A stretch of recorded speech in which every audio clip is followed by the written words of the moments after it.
All right, welcome everyone. I'm here today with the European or part of the European contingent of Aptera fans and the Aptera community. So I wanted to give you guys all an opportunity to briefly introduce yourself, tell us a little bit about what you do maybe, and where you live, and how you got interested in Aptera. And we'll start with Yochin first. Yeah, hi, I'm Jochen. You might have seen me or might see me in the video regarding the interview that's about to be released here with Steve. I'm living in Germany, Bavaria, a few kilometers west of Munich.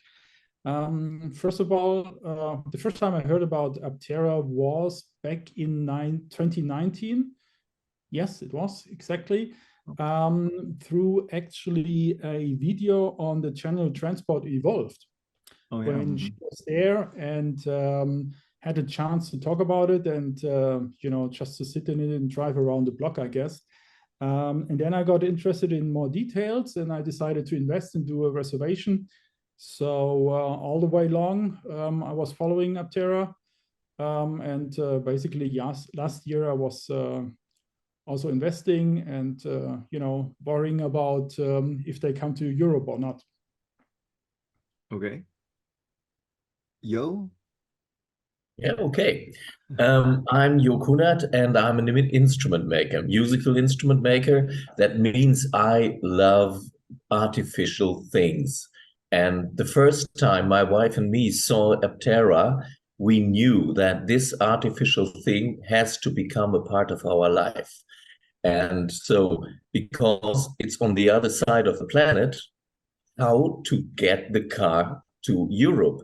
So this was the first idea, because of it's so efficient, it's so beautiful that we spent a lot of time to find out how we can make this possible.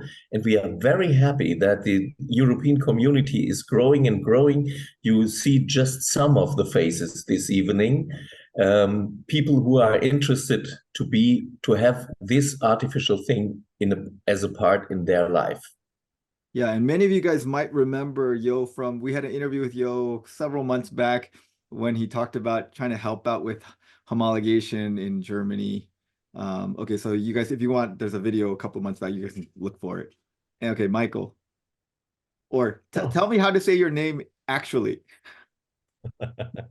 So the correct word in German would be Michael, but Michael is totally fine in any other, like English, for example, Michael works out great.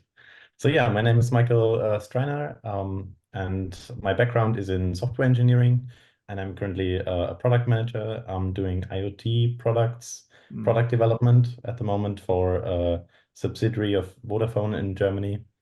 And I heard about Aptera actually in a news article quite some years ago, and it was just not the right time, so it didn't resonate. But when I got my first son and with my wife, we were looking for a second car because I only have a large camper van and lived in it actually for more than 10 years. So for me, that was like, I only had this really huge, still have this really huge van, and it cost so much to run it, right? So whenever I was thinking of, okay, how do we get around town to do grocery shopping and stuff like that, I thought about there should be something that's kind of the opposite of it, right? Something very small, something very efficient. And especially when you look at electric, you need to be able to charge it. And we live in a rental apartment here, so there's no option to charge it at home, right? Which means for us, there's not even a charger in this street or the next street or anywhere. So where would we park it to charge it? And that's when I just searched around and kind of remembered this thing that I saw in the news article. And I looked for it and found it. And I got instantly hooked this time, did a reservation, invested some money. And now I hope to bring one of the first ones to Germany and to do some, hopefully, test drives to give people the opportunity to experience it over here, right? So that's kind of the thinking now at the moment, and hopefully this kind of pays back a bit, at least for the extra cost to ship it over. Yeah, yeah. All right, Andre. Yeah, hi, I'm Andre Klempert.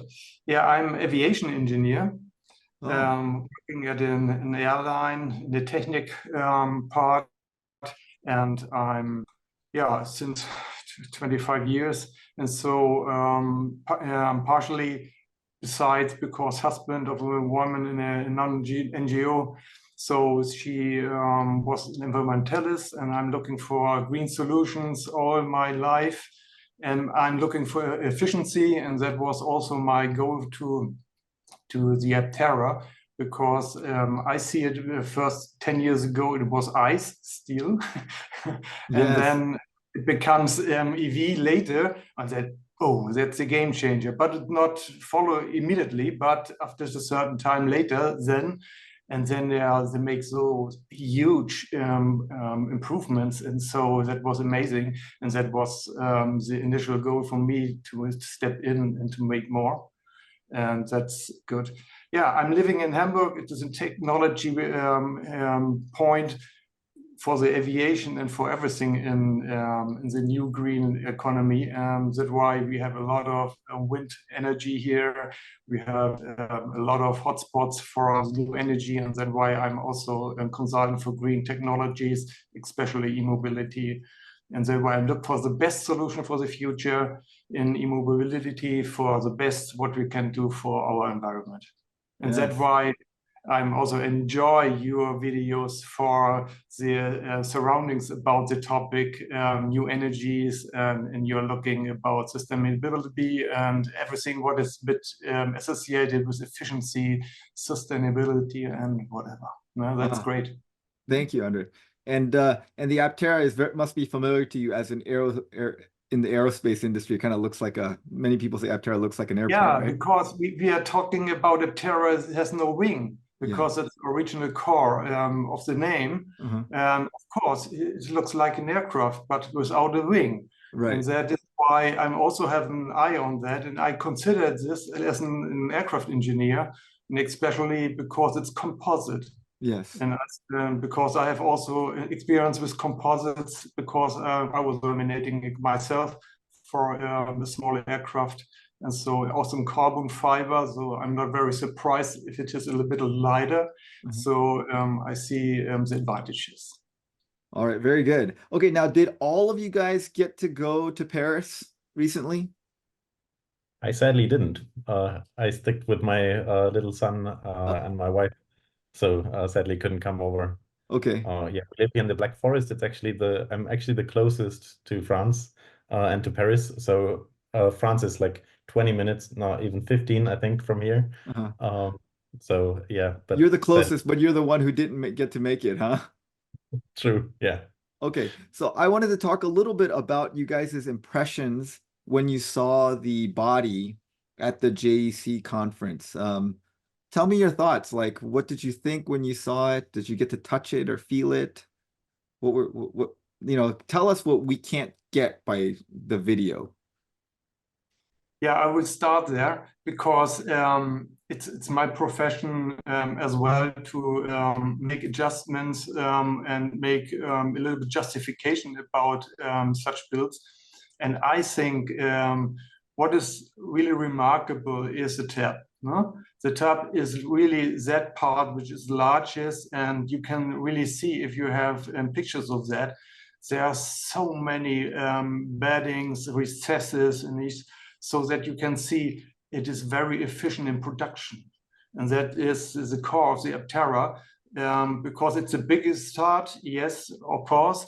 There are 5 other parts, but altogether it is a very strange carbon cells that you can have, and you can manufacture it very efficiently, cheap, and as well it does everything with a well performance. Also, when you really will crash it or will make other performance checks, and the validation will show that I'm very confident that everything is really in the right place here, because the composite material is the best you can have.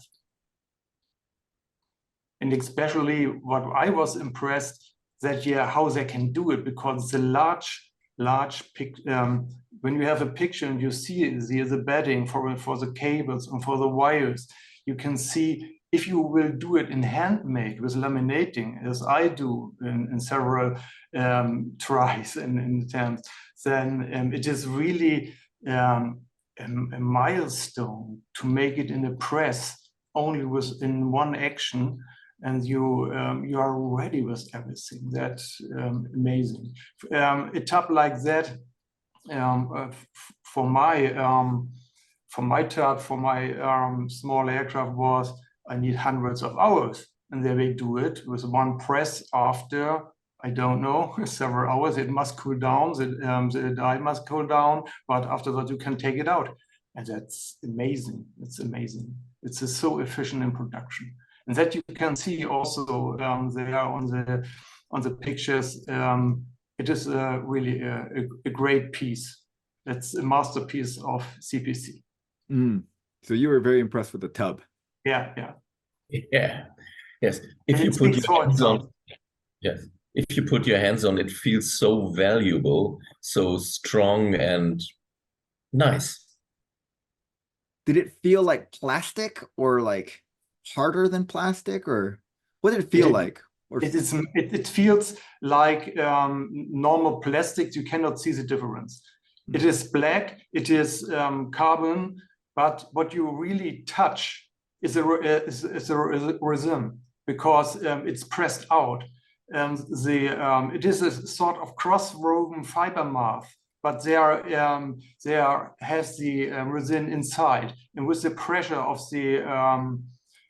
with the presses, it squills out, and because it's hot, you get really like a bakery, like you can make rolls. It is a little bit so that you're backing a carbon fiber structure. What you see is the resin at the surface. The rovings you cannot see. You cannot see because the outside color is the resin. And it shines through like a vanish of white and mostly black carbon fiber, and it's a mixture of, you cannot see the fiber.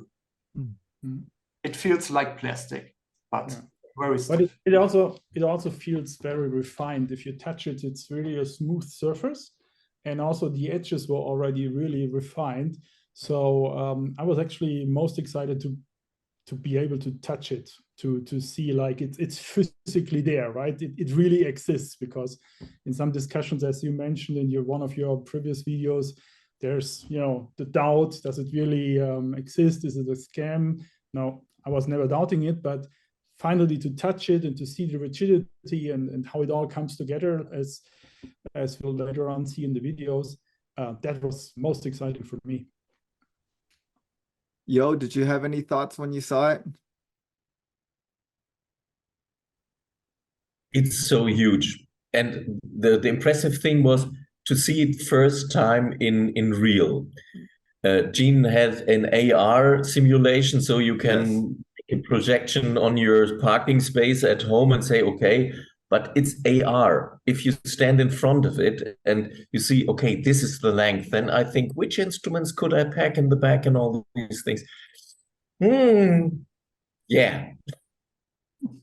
And did you guys try to did you try to flex it? Could you get a feel for like how stiff it is?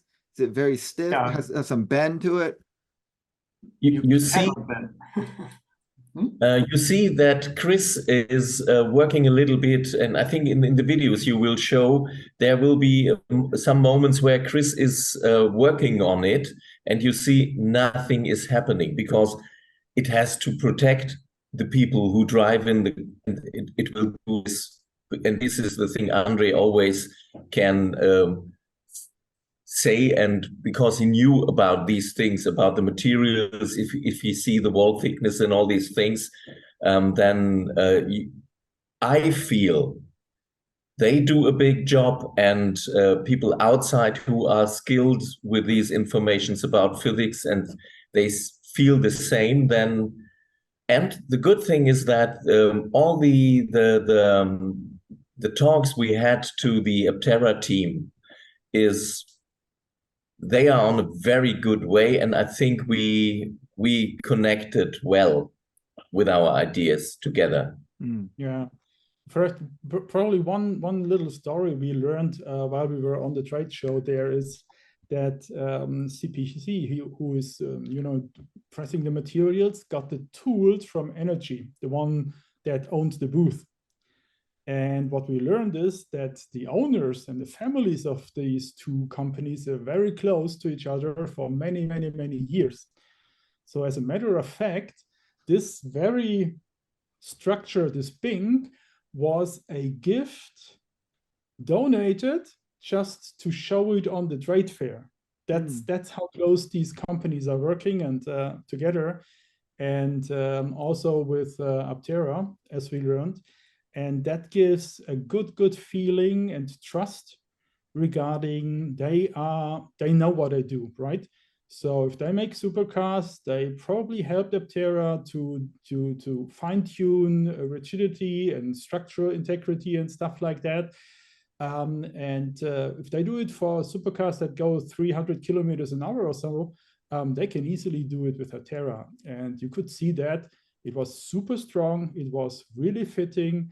I have no doubt that this will be a super cool and super safe structure to protect all of us. Did you get a feel for like the thickness of the material? Like how thick is it when they press it? Was it various thicknesses Depends. or? Yeah, it depends. It's really, I have looked a little bit more closer. When you have no bendings, if it is only a flat, it have to be a little bit thicker, of course, to the strength, and so it's stiff enough. But if you have a wider area curved or whatever, you need not this the reinforcement. It is thinner. That is exactly what you save weight when you make these parts more stiffer and make also reinforcements there. And that is exactly what you can see here. And that's why I was amazed about the things that the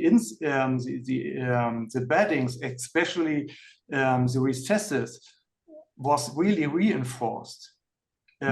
Exactly because in the bed, in the aft cargo compartment under the head, you see where we have the bent beddings for cables and whatever, and that is also a kind of stiffness and reinforcement for the whole body. And so you can see it depends and varies from several corners where you need this stiffness, and other areas are more plain and thinner. You need it not.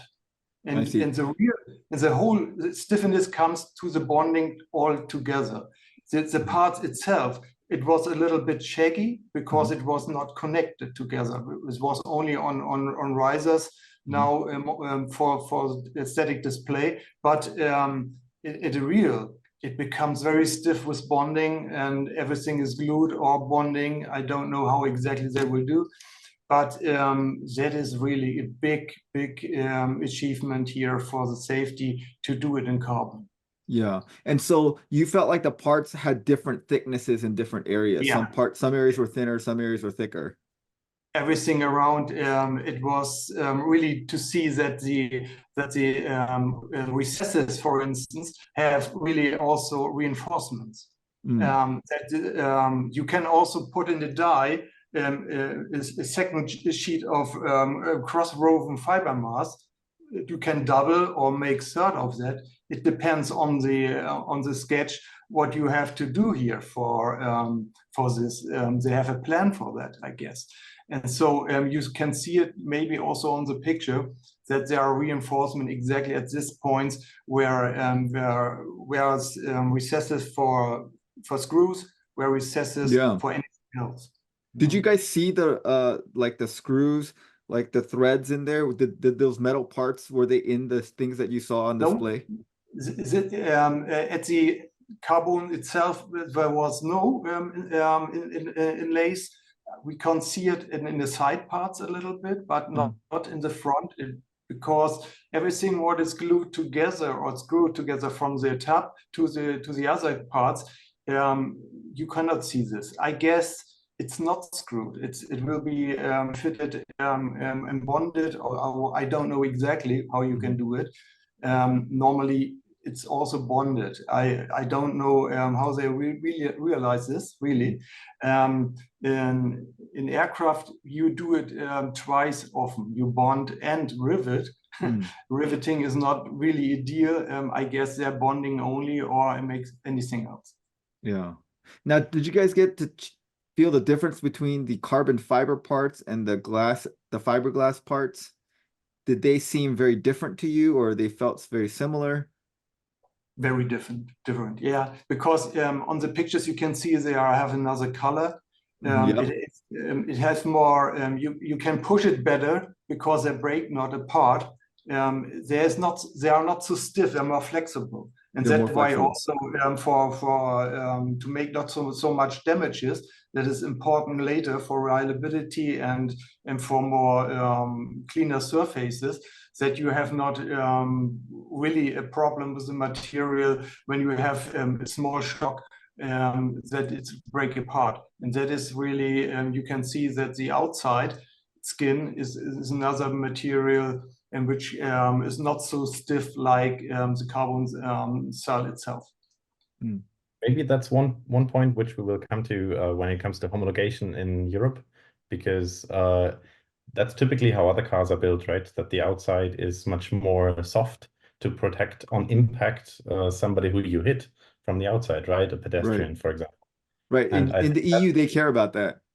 Yeah, it's actually funny. A friend of mine works in designing or testing of the front skirts of cars for a Magna in Austria. Yes. Which also, I guess you're aware of them. Yes. Heard of them, exactly. And they need to test and run simulations on every front of every car to see how it would impact a certain pedestrian crossing situation. And that's also something that, for example, Tesla in Europe is doing, that they build in another front of the car, actually, to help save lives on impact of pedestrians. And I think that's something really cool. If that's a bit softer, that will also help if they come to Europe, right? That they are really well prepared. And also for America, of course. I mean, even it's not looked after there by government, it's still nice to save people's lives, right? Right. American safety laws, they don't care about pedestrians, actually. That's not part of this. That's not part of the safety standards in the United States. It should be, but it's not. America's very concerned about protecting the people inside the vehicle. They're not as concerned about protecting people outside the vehicle. But I know that Europe does have those rules that you have to protect pedestrians and cyclists, and that's one of their safety standards, and I think that's great. Okay, so any other thoughts about the vehicle that you saw before we move on? Not a vehicle, it was a carbon fiber cell only. Okay, and so you guys got to spend some time with Audra and Chris after the event. I know that a lot of the stuff you talked about is probably confidential, but kind of give me a feel for like how things went. Did you guys get along with them? What was their, did they seem like they were in good spirits about the future of Aptera? That kind of stuff. Tell me what you guys went through. Yeah, definitely. When we arrived there, it was obviously the first time we met them in person. They were super optimistic and super happy. And we bonded really easily. So they are really easygoing people. On the other hand side, really professionals. We immediately went into details about the car, about where the status, about what the status of the production is. We learned that they will be flying to Modena, which we assumed they would fly directly back to the US. Now, I think now that we are recording that Sunday evening European time, they should already be in Modena. And they will visit the factory of CPC Monday, Tuesday, fly back, as far as I remember, on Wednesday to the US. And let's see what they have in stock. Then we had, after the videos and the interviews and stuff that you will be releasing later on, we had a chance to have a dinner with them. That was obviously a private dinner, and we got to discuss quite a few things. Also in detail, they were pretty open about it. So we built a lot of mutual trust and also trust in how they conduct the business. Obviously, everybody knows that the road to productive vehicles is limited by finances. But we got to discuss stuff, scenarios that tells us that they are actively managing the situation in a good way. You mentioned before, or I think it was even in the monthly update, Steve said they had to let go of a few people, right? But we learned that they are actually doing well, and some people from the first iteration of the Aptera are actively coming back, for example, to bring the car to production and to validate things and stuff like that. So it was a really nice evening. It was a reassuring and trust-building evening on a personal level as well as on a business level. And you know, to sum it up, I can say probably for all of us, we are 100% sure that they have enough experience to go through whatever situation they will encounter and bring that thing to production. I personally have no doubt about that. And Jochen, Yes. you have a business background, right? Professionally. What's your business background? Jochen? This goes to Jochen. Yeah. Jochen, yeah. Me? Yeah. Yeah. Okay, sorry. Yeah, I thought you addressed Joe. Yeah, sorry. My pronunciation is terrible. No, Yeah, perfect.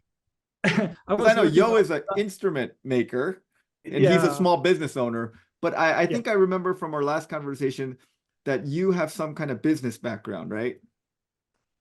Myself? Yes. Yes, I do. I actually was working and basically helping to found consultancies, raising them, growing them. Since about 10 years, I'm a freelance consultant in the area that I help mid-sized companies, probably from about 200 employees up to 15,000 employees. When they grow too fast, when they buy a company and want to integrate it, when they want to de-integrate and sell a part of the company. And I'm doing that, you know, on a C-level all the way down to, you know, technical stuff. So yes, I do understand how businesses are run, the financials, the logistics, the sales, and all that stuff. And with all that background, I can only repeat, I do have the trust in Steve and Chris and all the team over there that they will be absolutely able to manage whatever situation is thrown at them, because you know, they failed before, they learned, and they were succeeding quite a few times both together. So yeah, check, no doubt. And what did you guys think? Andre and Yo, what did you guys talk about at that dinner? And were there anything in particular that you remember that you're able to share with us? Yeah, from my point of view, it's because they're both so open, and their passion, it comes out of them, that they are explained whatever happened at Aptera. It's coming so authentic with the people. It is purely enthusiasm when they speak from their colleagues, and that was very impressive. And we also asked them to details with the daily life and work, and so that was the major conservation that we say when we talking about how do you do with your colleagues. And so it was really impressive how open they discuss things internally, that they have access to all people, they talk with them, and really it was impressive that the startup is so open to each other. The employees really are a valuable part of the company all around, and so it was impressive to see the enthusiasm to work at this company, and that comes out. So it was really, Audra really was reading and explaining with hands. And so it was impressive that a young guy has so much experience and so much power to explain the things. With this, in the same age, I was not so far. Yo, anything Yes. to add? It's Andre said everything, and I just bring it to one sentence. So if a company has such a young, powerful staff, it will win. And so after your meeting with them, you guys felt more confident about Aptera's prospects Yeah. of bringing the car to market, and you thought that they had the funding situation, they had good plans for how to manage that? Definitely, definitely. Chris and Steve do have the experience to go through that. I mean, they have collected quite a few millions last year. As we all know, government grants is matching that. So basically, every penny you throw at them, it will be doubled. So that's not a number we discussed. I'm just making it up. Like, let's say they collected 30 million last year. They actually have 60 million at hand, right? But again, that was made up. That was not discussed last week. So yes, I am definitely confident. We will be. I'm very curious what the status will be in 2 or 3 days when they will be able to share something, I guess, from what happened so far in Italy. I will be expecting some news about the first 3 PIs. And then let's see. We simply do not yet know yet. I see. So I know that you guys kind of formed together as a group to try to help homologate and bring the vehicle to Europe, because obviously you guys want the vehicle. And that's something. So tell me a little bit about that initiative. I see the aptera.solar. Yeah, tell me about the initiative, what you guys are doing. Yeah, Anyone. Want to start with Michael? Or okay, sure, yeah. So I think the main intention that we have is not only to bring the car over, right, but firstly to show to the US or to Aptera US how valuable the European market can be as a growth factor for them, right? So that's the main thing that we tried first, or that we are trying now. That's also why the 3 of us were flying into Paris to meet the people there. So that's really our first goal, to show there is a good market here. There is even very good incentives from the government. And there are some things that should be taken into account. And we are pretty aware that potentially, or we think Aptera already took them into account. But many of those things, we just want to make sure that the people over here can build the trust to see that this car will come to Europe, so that more investment will come from Europe to Aptera and will make it happen even faster for the US, and then also faster for Europe as well, right? So that's the kind of first thing that we want to do. And the second is maybe in the phase where money is lacking, to approach government or institutions here in Europe, and to see how we can support, maybe from the investigation side, maybe from the legal side, maybe from documents that we share with Aptera on things that need to be done or that need to be checked, that need to be provided, maybe just in documents, so that homologation over here can happen faster. And as soon as we can prove that this is something that can and will come in that form to Europe, to the different countries, because every country here has a bit of a different law, but there is a European overarching thing that needs to be fulfilled. And then small adaptations only need to be taken to come into every country here in Europe. And you can sell to France, you can sell to Switzerland, you can sell to Germany, Italy, and so on. And that's, I think, the stuff where we want to help, where we want to try to make sure that people here see that's a company that I will get a car of soon, because they have been let down by Sono Motors in the past, right? By Lightyear as well. And all of those failed because they kind of shoot for the stars, it seemed. and also company-wise, they weren't as open as Aptera is. So all of these things, I think they make for a really trustful company that people here can see, and that's what we try to achieve. Because all of the mails I'm getting from people over here in Germany and other countries around, they typically say, will it ever come to Germany, right? So far, this looks like something for the US, built for the US. I don't see that this is something that I can get, and when will it come here? And we can't say, right? That's a problem right now. Yeah. For the US, there's a forecast. You can see like, okay, end of the year they will start production, so maybe next year they will deliver cars in the US. But when they will come to Germany or to any other country in Europe, that's like far ahead, and there's no predictions on that one yet. Yes, yes. So you guys were telling me earlier about some finance strategies that you see, at least in Germany. Like, can you elaborate on that? There's some So- government grants, and there's like, you feel like there's people with money that can help out maybe.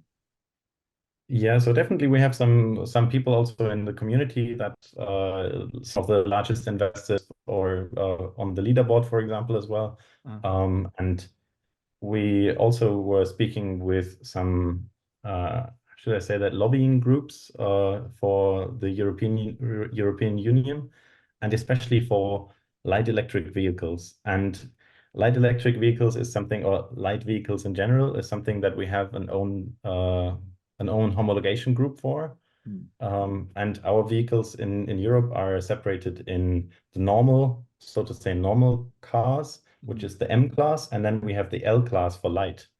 And this class is a special one where you don't need to comply to many regulations, because there's no such thing like you're a motorcycle or you're a car, like in the US. I see.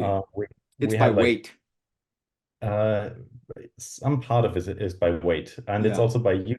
Like, is it a company thing that you use for cargo, or is it a thing for people transportation? I see. So there's lots more classes. I think we have 20 classes or something where a vehicle could go in, and there's trikes and everything from faster e-bikes. They all have their different classes and different regulations depending on that, which means it's similar to this motorcycle and car thing, but in terms of less things to comply to. Yes. But still, there's some different things to see in which category will it actually go, right? So we've been speaking with the lobbying group that kind of takes care of this lighter vehicle group of or section of cars. And we were in talks about what we could do for Aptera. And they had some really nice ideas, like we could go to university and establish a contact there, so that they could do kind of the checks and inspect the Aptera for the things that would need to be done and how they could be done. And that would be a cool project for somebody's university class, that they could bring this document to Aptera and say, hey, this is the stuff that we inspected.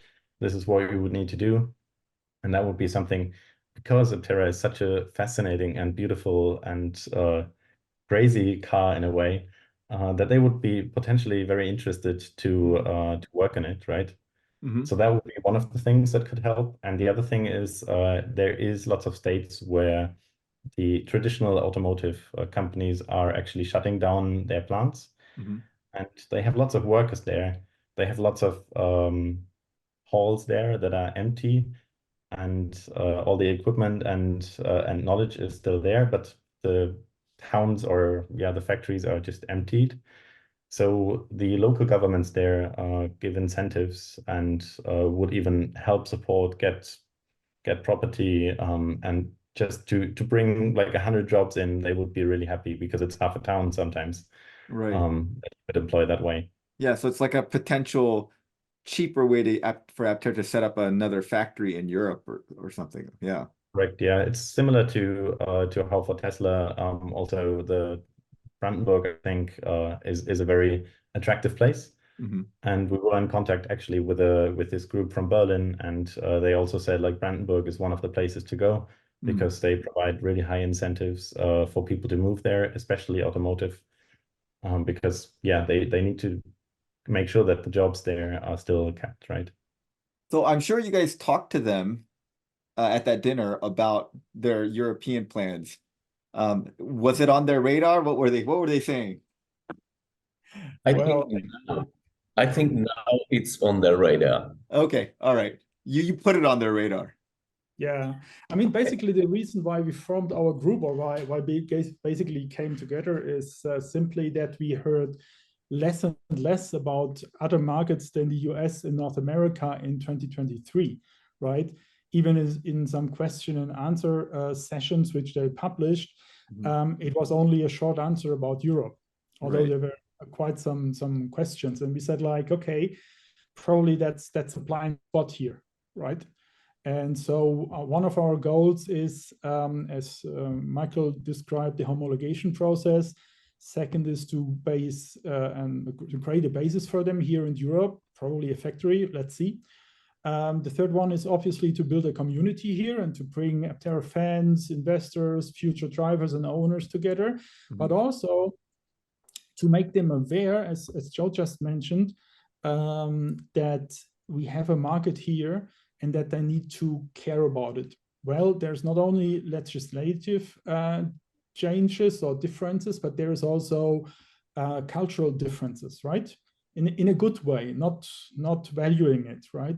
In a good way. People here think different, people have different value system, people have a different way of reasoning, and so on. You can convince them in a marketing approach or marketing communication plan in a different way than people in the US. Even in the US, you know, West Coast, East Coast, you know, Rust Belt, whatever it is, yes, people do think different. You have to approach it differently, you know? And that's another aspect we want to help them.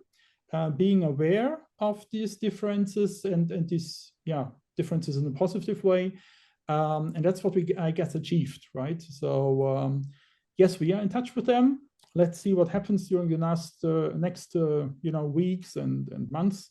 We're pretty excited, you know, what their response was. Great. And you guys have a website, right? Yes. We have aptera.solar. That's the European home for all Aptera fans, investors, and future owners. It's a website that educates, but it's also a forum where you can have discussions, where everybody is welcome from around the globe. We obviously started in German, but we are actively adding other languages right now as we speak. Again, everybody's welcome to discuss, to participate, to exchange with ourselves. And part of that initiative and what we will be doing is events. And so we will have an event beginning of May here in the area of Fulda, the town of Fulda. It will be a physical one. Whoever wants to come over, obviously, is very welcome. And it will also be a video meeting or Zoom or whatever it will be, technology to be decided. There will be a German session because some people here in Germany would not be comfortable to, you know, have a meeting completely in English, but there will be also an English one. So we will have 2 online meetings and obviously a physical one. All the details are still, you know, in the works, so to say. If you want to get some information, you are happily welcome on our website, aptera.solar. Perfect. I'll link that website in the description of this video, so if anyone wants to check it out, you should do that. Yeah, I think it's great. I'm very impressed by the amount of work and organization that you guys are doing over there, and I'm sure Aptera was impressed as well when they met you guys. All right, well, any final thoughts before we close up shop here? Thanks for your support, Steve. Thanks for the availability and then taking your time to interview us and to provide us with this platform. That's all I want to say here. Yes. Thanks for your platform. Thanks for your channel. All Great right, channel. yeah. Thank you very much. And hey, thanks for you guys' time, for talking to us and letting, you know, us on this side of the Atlantic. We weren't able, none of us on this side have seen this thing or touched it. And so Yeah. although we're going to get the cars first, you guys got the first look at it and the first touch of the actual body. So thank you for telling us your impressions and your experiences there. Good night and thank you. Good night. Yeah, thank you. Bye. Bye. See you.